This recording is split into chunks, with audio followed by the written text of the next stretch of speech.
Kabayan, OFW ka ba na membro sa OWA? Kung oo ang iyong sagot, dapat mo ito malaman, baka ito na ang pagkakataon na makapasok sa scholar ang iyong anak o kapatid kahit nakasulkuyan ng nag-aaral ng kolehiyo ngayon o kaya ay magkukolehiyo pa sa susunod na pasukan. Hinihikayat ngayon ang lahat ng mga OFWs na membro sa OWA na i-apply ang anak, kapatid sa OWA Scholarship Program, ADSP at sa ODSP, kung saan libreng makakatanggap ang anak o kapatid ng 20,000 pesos kada taon at 60,000 pesos naman kapag makapasok sa EDSP. Grant ito, libreng ibigay sa mga dependent OFW hanggang sa sila'y makapagtapos sa kanilang kinukuhang kurso. Simula ngayon July 16 hanggang July 31, bukas po ang OWA para sa mga dependent ng mga OFWs na interesadong magpasa ng application, kaya't ihanda ang mga dokumento para makapagpasa kaagad ang anak o kapatid nyo sa pinakamalapit na OWA regional sa inyong lugar. Dahil first come first basis po ang basihan dito, kaya wag po kayo magpapahuli sapagkat napakalaking tulong po nito kapag makapasok ang inyong anak. Para sa karagdagang impormasyon, pakinggan po ang buong video para magkaroon po kayo ng kaalaman kung ano-ano ang mga hakbang o proseso na dapat gawin sa pag-apply dito sa OWA Scholarship dahil nahati po sa dalawa ang scholar ng OWA. Tatalakayin din sa video ito ang mga dokumentong kailangan at kung sino-sino ang pwedeng mag-apply sa EDSP at ODSP at kung ano ang pinagkaiba ng EDSP sa ODSP na binuo ng OWA para sa mga OFWs na aktibong nagbabayad sa OWA membership. Narito, pakinggan po natin ang buong video para sa mas malinaw na paliwanag at gabay. So, ito na nga po. Ang scholarship program po ng OWA ay nahati po sa dalawa. Ito po ay ang Education for Development Scholarship Program at yung pong OFW Dependent Scholarship Program.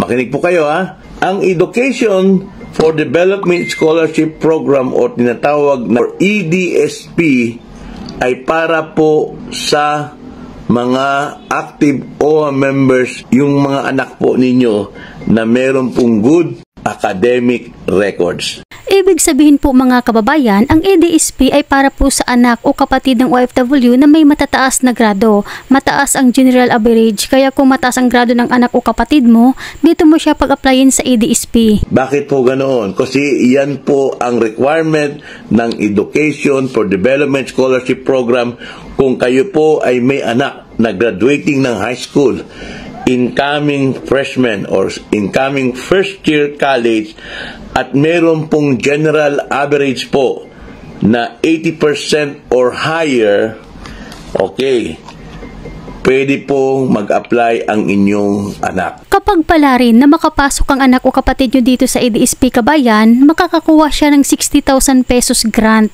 Libre, ibibigay ito ng OWA sa anak o kapatid mo kapag isa siya sa makapasok sa EDSP Scholar ng OWA. 60,000 kada taon hanggang sa matapos siya sa kursong kinuha niya. So, ibig sabihin po nito, ito po ay malaki.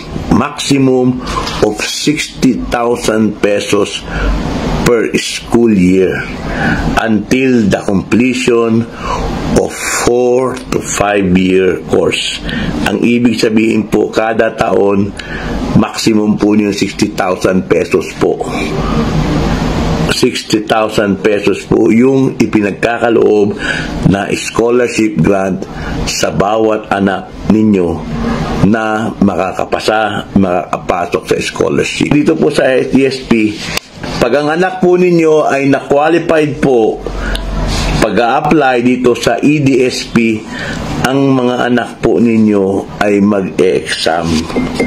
Magte-take po ng exam na ibibigay po ng Department of Science and Technology. Okay? Dahil ang isa po, yung ODSP o tinatawag nating OFW Dependent Scholarship Program ay ibinibigay ito sa mga OFW na may basic salary na $600 pababa. Ang kanyang amount ng scholarship ay nag-umaabot po sa halagang 20,000 pesos per school year. Linawin ko lang po mga kababayan, dito po sa ODSP mga kababayan, kahit anong general average ay pwede mag-apply at wala pong exam dito dahil nakabase po ito sa sahod ng isang OFW na sumasahod ng $600 pababa. Kapag isang anak o kapatid mo na pala rin makapasok dito, makakakuha siya ng 20,000 pesos kada taon hanggang sa makapagtapos siya sa kanyang pag-aaral. Yun po ang pagkakaiba sa dalawa dito sa ODSP at EDSP. So, pakinggan nyo muna po, panoorin muna kayo para hindi kayo malito. Dapat po makinggan nyo kasi lahat naman yan, ang tanong nyo, sasabihin naman po natin.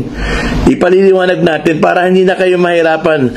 Mahirap po kasi yung tanong kayo ng tanong, hindi muna kayo nanonood. Kaya pa ulit-ulit po tayo nagsasalita. Pakinggan nyo po, panoorin nyo po, okay? Ngayon, itong scholarship ng Education for Development Scholarship Program at itong OFW Dependent Scholarship Program ay hindi lang po para sa freshmen. Ang mga program na ito ng scholarship ng OWA ay pwede rin po sa mga second year, third year, fourth year hanggang sa gumraduate. Ngayon, ano po ba ang mga kailangan? Okay? Mga requirements.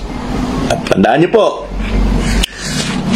sa lahat po, ang scholarship dito po sa EDSP, okay, para po sa mga first year, siyempre, kailangan single. Kailangan graduate ka ng grade 11 or papasok ka ng first year college. Hindi tataas ng 21 years old. Merong general average na 80%. Okay? At kasama sa top 400 qualifiers ng examination na ibibigay ng Department of Science and Technology. Okay? At para naman doon sa mga mag-enroll ng second year hanggang fifth year college, dapat hindi po tataas ng 30 years old at ang meron pong general average na hindi bababa ng 85% in all academic and non-academic subjects during the last school year attended na full load. Okay? Naintindihan niyo po, ito po ay para sa EDSP. Okay? Samantalang dito naman sa ODSP or OFW Dependent Scholarship Program, ang mga kailangan po na papasok, mag-apply, dapat po para sa mga first year college ay single din, gagraduate din ng high school, hindi tataas ng 21 years old at pasado na grade. Hindi naman sinabi na mataas ang grade, basta pasado ang grade. Okay? At para naman sa mga second year na papasok hanggang fifth year college, dapat single, dapat hindi tataas ng 30 years old at may pasadong grade. Okay? Naintindihan nyo? Yun po ang pinagkaiba, ha? Doon po sa EDSP at saka sa ODSP. Okay? Sana nauunawaan ninyo. Binagalan na natin, in-explain natin sa Tagalog para maintindihan po ninyo. Kasi gusto ko po na hindi po kayo mahirapan unawain kung ano po itong mga programa ng OWA na akin pong ipinaliliwanag po sa inyo. Okay? Ngayon, ano po ba ang mga documentary requirement? Kung ano ba yung mga requirement na kailangan? Pakinggan nyo muna, ha? Para po naiintindihan ninyo. Siyempre, unang-una, scholarship application form. Para sa dalawa ito, ha? ODSP at EDSP. Pwede po kayong magtanong kung saan makakuha ng scholarship application form. Usually po, sa OWA po yan. Then, siyempre, dapat kayo po ay merong member record ng kayo ay active OWA member. Then, dapat meron kayong 2 pirasong ID picture with name tag. Okay? Then, dapat meron pong at least 1 valid ID ng isang OFW or yung authorized representative. Then, kailangan po ng proof ng relationship doon po sa inyong member na OFW. Halimbawa po ng proof of relationship, birth certificate mula sa PSA. Birth certificate din ng OFW. Okay? OFW Certificate of No Marriage Record, SENOMAR, kung ang OFW po ay single at ang pag-aaralin niya ay kapatid or pamangkin. Okay? Pwede po yun. Basta yung babae po, yung OFW po ay single, walang asawa. Then, yun pong Form 137, yung card po, so certified true copy of Form 138 at transcript of records kung kayo nasa college na. Okay? At kung kayo po ay first year college, dito po sa sa EDSP, dapat 80% po ang general average niyo without failing grades. Walang failed grades po, walang bagsak.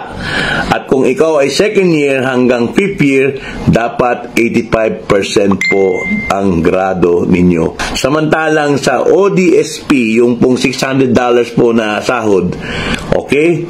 Ganun din po yun sa binanggit ko kanina sa EDSP, walang bagsak. Ngayon, marami po nagtatanong, paano daw po mag-apply? Ganito po yun. Kung kayo po OFW ay nasa ibang bansa, okay, mangyari po lamang na utusan ninyo ang inyong mga anak o asawa na pumunta sa regional office kung saan po kayo naroroon na probinsya. Kung di nyo alam kabayan yung OWA Regional, isearch nyo lang po sa Google. Pero kung walang kakayahan pumunta ang inyong anak o asawa, pwede po kayo tumawag sa OWA hotline para magpatulong kayo kung paano makapag-apply dito sa OWA Scholarship Program. So I hope na intindihan nyo po yon aking mga pinaliliwanag po sa inyo. Dinandahan ko po para po malinawan po ninyo yung aking paliwanag. Hanggang dito na lamang po, mag-ingat po kayo palagi kung saan man kayo ngayon.